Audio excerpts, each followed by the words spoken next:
દાહોદના પુસરી ગામ નજીક આવેલી આરટીઓની અવાવરૂ ઓરડીમાંથી મહિલાની હત્યા કરેલી ડેડ બોડી મળી આવી હતી, જે બાદ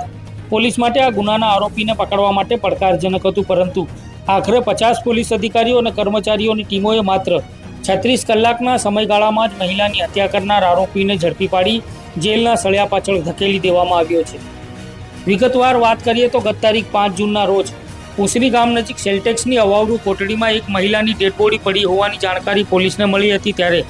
જિલ્લા પોલીસ વડા પણ ઘટના સ્થળે આવી પહોંચ્યા હતા અને હત્યારા સુધી પહોંચવા માટે અલગ અલગ ટીમો કામે લાગી હતી, જેમાં 50 પોલીસ અધિકારીઓ અને કર્મચારીઓની ટીમો સતત આ હત્યારાને પકડવા માટે જોડાઈ હતી, જેમાં આ મરણ જનાર મહિલા મધ્યપ્રદેશના ઝાબુઆ ખાતેથી નીકળી હોવાને લઈ દાહોદ પોલીસની ટીમો મધ્યપ્રદેશના ઝાબુઆ ખાતે પહોંચે છે અને ત્યાં અલગ અલગ સીસીટીવી કેમેરામાં પોલીસને દેખવા મળે છે કે આ મહિલા એક અજાણ્યા વ્યક્તિ જોડે બાઇક પર બેસી દાહોદ તરફ આવે છે, ત્યારે આ બજાજની ડિસ્કવર ગાડીનો નંબર પોલીસને દેખવા મળે છે, તો પોલીસ તે બાઇકના માલિક જોડે પહોંચે છે। પોલીસ પૂછપરછ કરે છે તો એ જણાવે છે કે આ બાઇક પ્રવીણ જવાનસિંહ કોમાણી વાદીને વેચી દીધી હતી, એટલે હવે પોલીસ પ્રવીણ વાદી નામના વ્યક્તિની તપાસમાં જ ઉતરાય છે। ત્યારે પોલીસ હ્યુમન સોર્સ અને ટેકનિકલ સોર્સના માધ્યમથી હત્યારાને ઝડપી લાવે છે, જેમાં પોલીસ પૂછપરછમાં હત્યારો પોલીસ સમક્ષ ભાંગી પડ્યો હતો અને કબૂલાત કરતા તેને જણાવ્યું હતું કે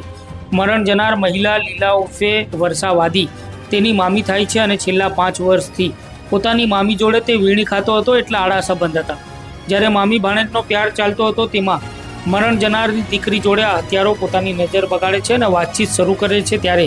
આ વાતની ખબર તેના મામા મામીને થતાં મામા મામી અને ભાણેજ વચ્ચે ઝઘડો ઊભો થયો હતો